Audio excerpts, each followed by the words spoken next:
Bonjour, bonjour, ravi de vous retrouver aujourd'hui côté fourneau pour un petit velouté. Rien de tel pour se réchauffer actuellement.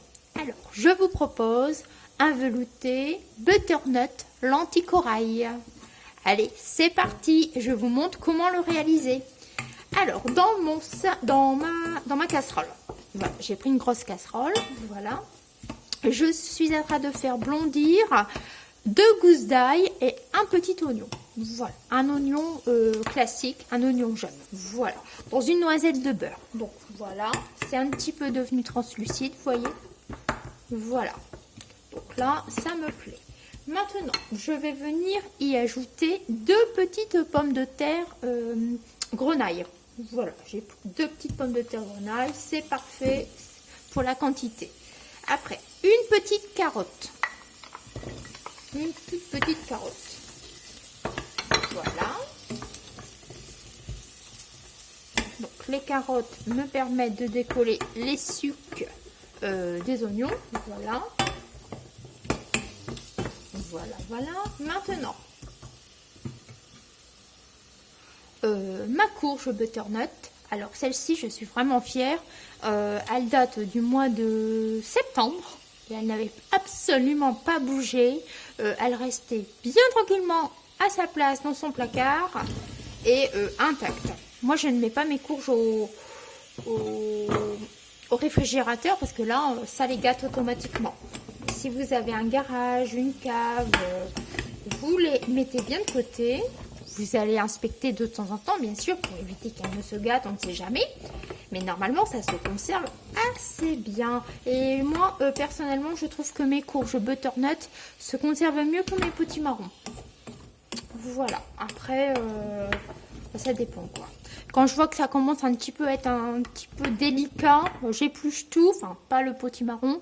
Je mets mes légumes après, coupés en cubes au congélateur, quoi. Voilà, je ne gaspille pas. Mais normalement, il y a certaines courges, on peut les garder plus d'1 an. Il faut juste savoir correctement les stocker. Voilà. Alors, donc j'ai mis mon doux beurre au butternut. Et maintenant, je vais rajouter mes lentilles corail. Alors, j'ai lavé mes lentilles, bien évidemment, comme toujours. Donc, je mets mes lentilles corail. Voilà. Alors, elles sont crues. Alors, c'est-à-dire qu'il n'y a pas de pré-cuisson. Je mets vraiment mes lentilles juste lavées. Voilà. Elles vont cuire avec la soupe, quoi. La soupe va cuire environ 30 à 40 minutes, quoi. À feu tout doux. Hein. Voilà. Et maintenant, je vais venir assaisonner. Alors, on va assaisonner maintenant. Un peu de poivre. Je me bats toujours avec mon poivre. Hein. Alors, un peu de poivre du moulin.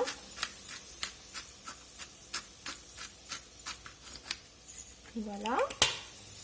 Je ne vais pas mettre de sel de suite, car je vais mettre du bouillon. Et mon bouillon est un petit peu salé, donc enfin un petit peu. Il est correctement assaisonné, mais je ne tiens pas à rajouter de sel pour le moment. Je rectifie toujours l'assaisonnement lorsque je la mixe. Voilà. Par contre,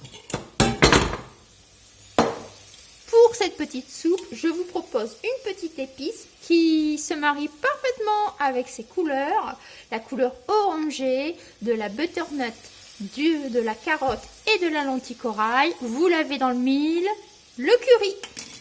Et oui, donc je vous propose d'assaisonner votre soupe, votre velouté avec du curry. Alors on va en mettre 2.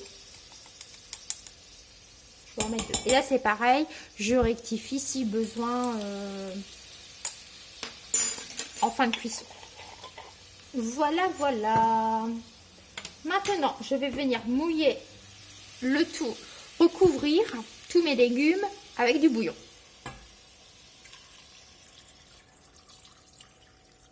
Alors, normalement, on va mélanger. Voilà. Ça sent déjà très bon, rien qu'avoir mélangé le bouillon avec du curry, ça sent bon. Voilà. Alors, je vais vous dire, j'avais préparé 75 centilitres. J'ai pas tout mis, mais ça devra le faire. Voilà.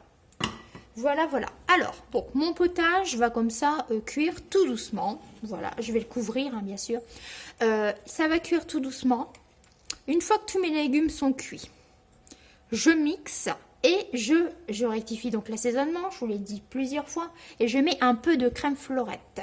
Les personnes qui aiment le lait de coco peuvent, au lieu de mettre de la crème, du lait de vache, hein, voilà, peuvent utiliser du lait de coco. Voilà. Mais moi, le lait de coco, j'ai toujours l'impression qu'il gâche les légumes, quoi. Il est toujours trop fort en goût. Donc, moi, je mets juste un petit peu de crème. J'y vais mollo, quoi. Juste un peu de crème. Voilà. Donc, mais ça peut être une alternative. Vous voyez, si vous voulez pas de crème classique, vous pouvez utiliser donc le lait de coco. Voilà, voilà donc pour mon petit velouté butternut lentilles corail. N'hésitez pas à la reproduire. C'est épicé et plein de vitamines. Allez, allez, prenez soin de vous et à la prochaine!